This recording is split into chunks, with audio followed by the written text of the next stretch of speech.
कहानी का नाम एक किसान की उम्मीद। गांव बसीपुर में एक मेहनती किसान रहता था, रामू। रामू दिन रात खेतों में काम करता था। धूप हो या बारिश, वो कभी पीछे नहीं हटता। उसकी पत्नी सरला और एक बेटी गीता थी। गीता पढ़ने में होशियार और स्वभाव में बेहद सरल थी। वक्त तेजी से बीता और गीता शादी के लायक हो गई। रामू ने अपने जीवन की छोटी बड़ी हर खुशी छोड़कर उसकी शादी के लिए पैसा जोड़ना शुरू किया, पर खेती से आमदनी बहुत कम थी। फसलें कभी सूखा तो कभी ओलावृष्टि से बर्बाद हो जाती। गीता की शादी तय हुई तो रामू को बहुत खर्चा करना पड़ा।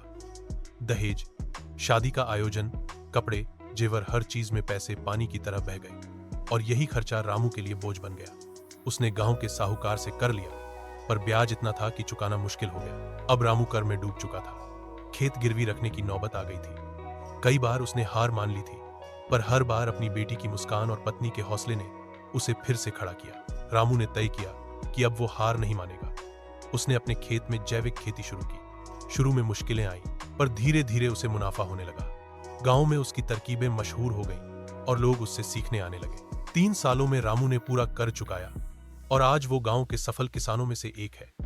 अब वो और किसान भाइयों को सिखाता है कि मेहनत के साथ सही सोच और नई तकनीकें अपनाकर किस तरह बदलाव लाया।